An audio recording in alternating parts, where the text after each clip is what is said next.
guys, it's Jasmine, but my subscribers call me Jazz, and today I'm going to talk to you guys about 23 things I learned before 24.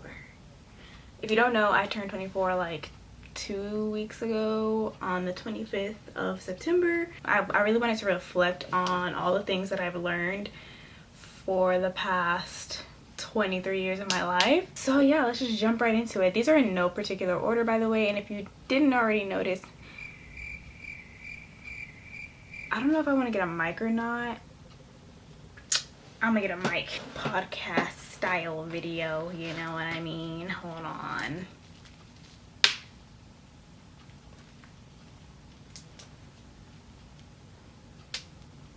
Boy, if you don't... Got it. Okay, now we're in business. So if you haven't already noticed, I'm using a green screen. If you didn't notice, that's perfect because I don't want this to look too fake, but the light right here on my hair is probably giving it away. That's neither here nor there. The first thing that I put on my list of the 23 things I learned before 24. And some of these are going to seem like duh, but when I say learn, I think it's either through like self-reflection or through like experience. Number one is believe someone's true colors the first time you see them. That's pretty self-explanatory. Even if it's just a glimpse of their true colors, believe it the first time and move accordingly. Now, that's not to say like hold a grudge against them or anything, because I don't think that's healthy, but don't question yourself.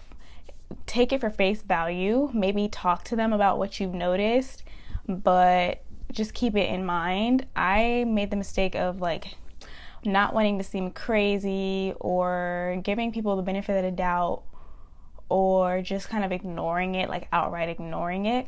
Don't do that. Number two, I learned that low self-esteem heightens tolerance.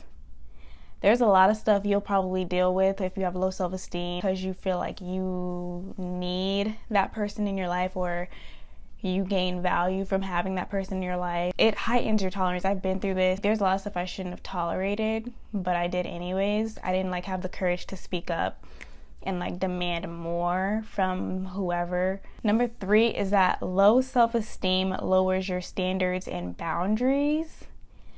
Because you are willing to tolerate some things, you're lowering your standards, you're lowering your boundaries. You might have boundaries like ideally in your mind, but when it comes to like acting them out in reality, you completely stop. Like you don't really honor your boundaries just to keep people around.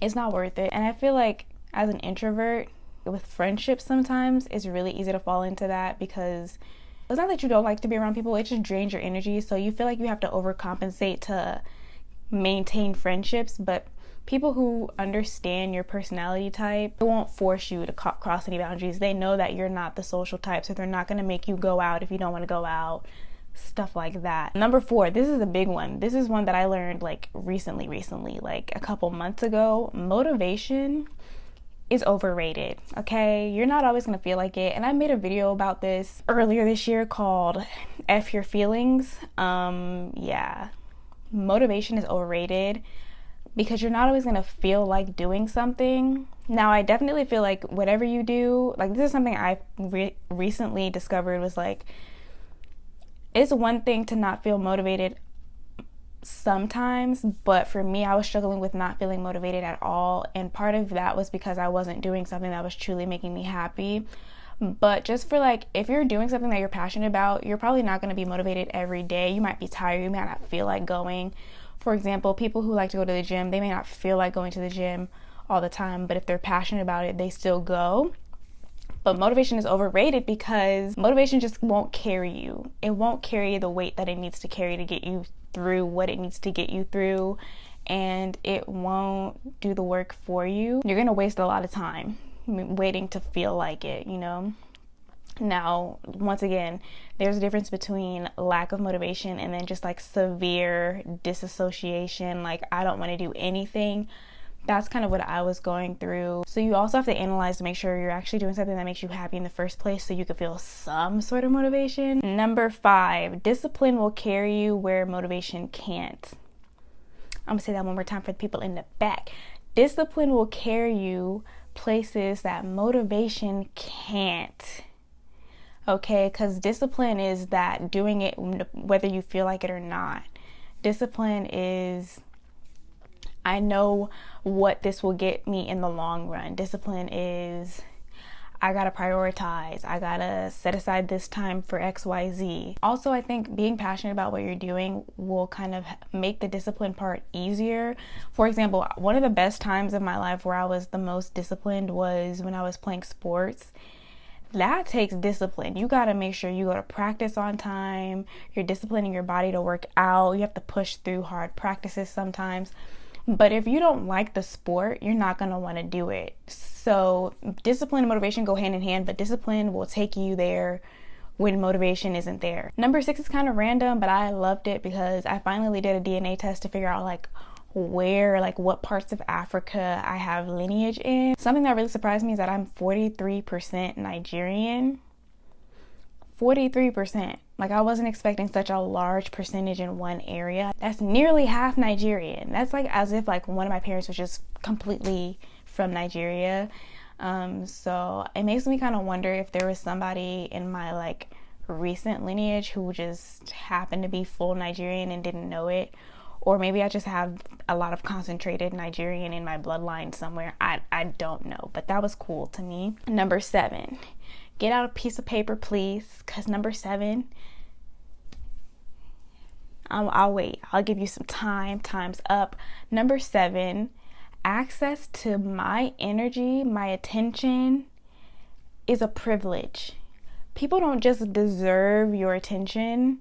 People don't just deserve access to you. You have control over what you give your attention to. That means like whether it be people, social media, who you follow, what you watch, what you listen to, what you read, all of that is under your control to a certain extent.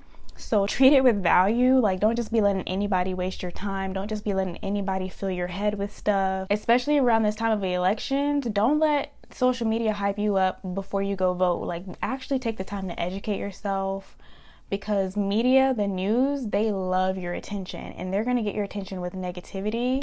They're going to get your attention with drama, and that kind of drains you. So be aware of what you're giving your time, energy, and attention to, because it's a privilege.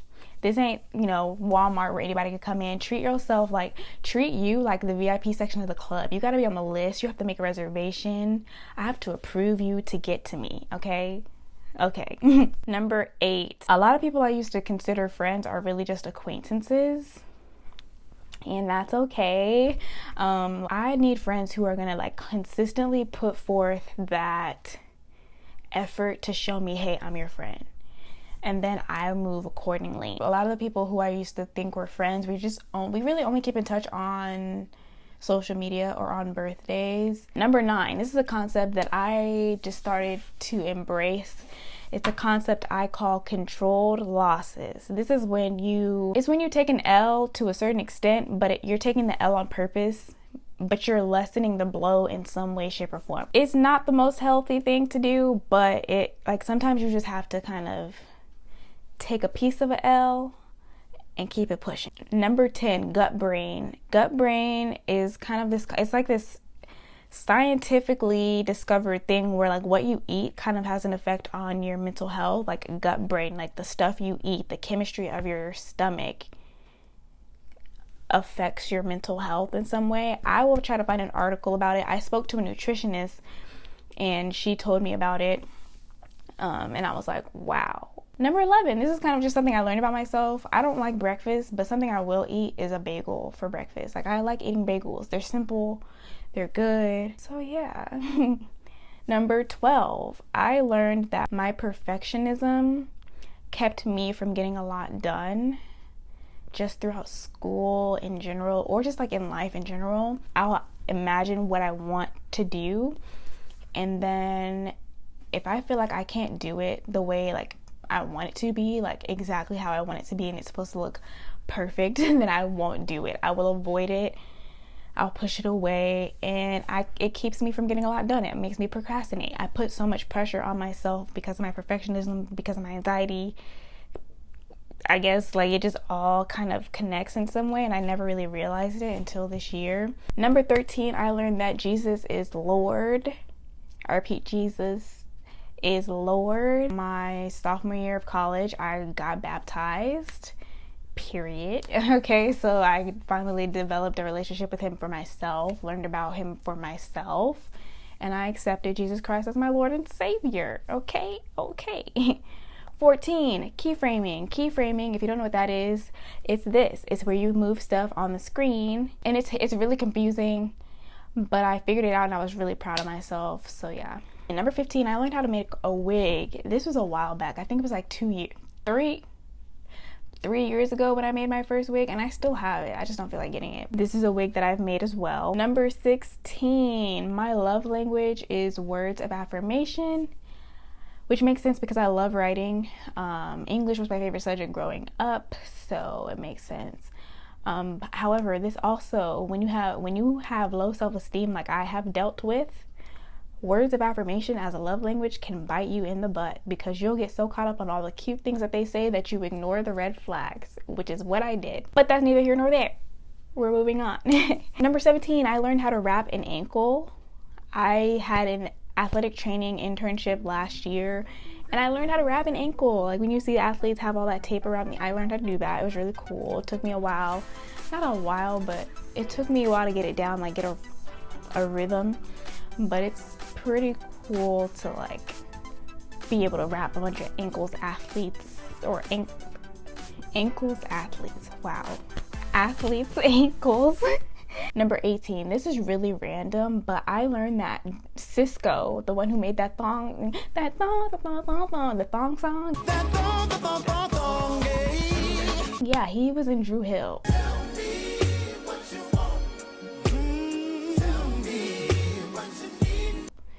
Now, Dru Hill was before my time, so I'm not really mad at myself for not knowing this, but like I felt like my mind was blown when I learned that he was in Dru Hill. I was like, what? Number 19, this is something I learned this year.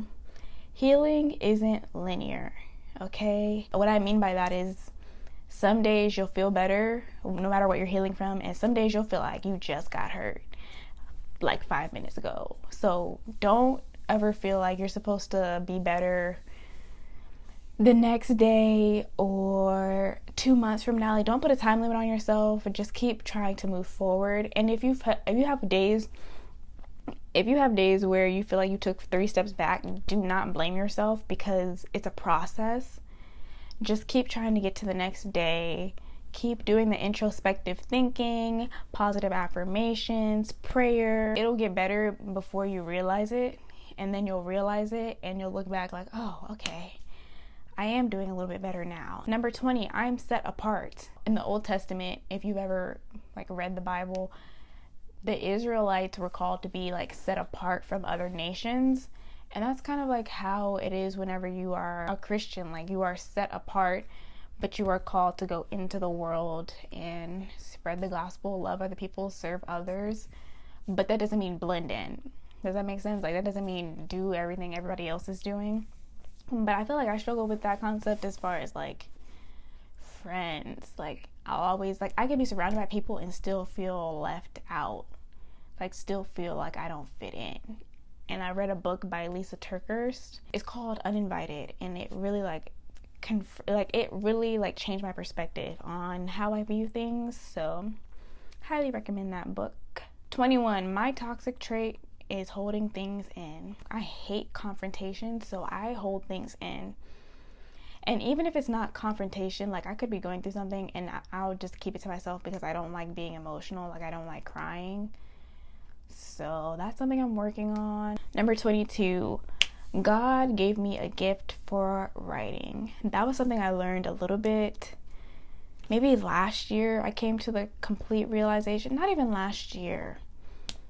Like I think I kind of reflected a little bit on my talents, and I realized, wow, like I'm really good at writing. Yeah, I feel like if there's anything that God is gonna like use me through, it's through my writing.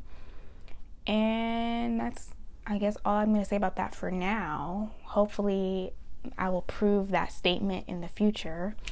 23, this is a good ender, okay? So lean in, pay attention, okay? The mind is like a garden. What you plant and give energy to grows And the only way to get rid of something is by the roots. Okay? So what you're feeding yourself, it's kind of like what I said earlier about access to your attention and your energy is a privilege. There are things planting seeds in your mind all the time, whether you realize or not. And if you dwell on it, you're giving it the attention it needs to grow. Quite literally, the brain, you have a bunch of neurons. They form branches called axons, and those axons have dendrites, and they quite literally look like a tree. So your mind is like a garden. The more you think about certain things, the more connections you make surrounding different things. When you dwell on things, it grows those neurons. The only way to get rid of something, though, is by the roots. Like, you can't just trim little branches and think it's okay. Like, you have to dig it up through the roots. What's causing this thought process? Oh, it's because I listen to my friends who gossip all the time. That's why I always have negative thoughts about this person. I should stop talking to my friends about this person. Me uproot the problem. So yeah, those were the 23 things I learned by the age of 24. They're not, obviously it's not everything that I've learned before the age of 24, but these were the things that I thought were worthy of mentioning in a video. So yeah, that is it for this video, guys. Thank you so much for watching. If you made it to the end of this video, it's a really long video, I already know. Subscribe if you haven't already. Like this video if you related in some way, shape, or form. And I'll see you guys next time.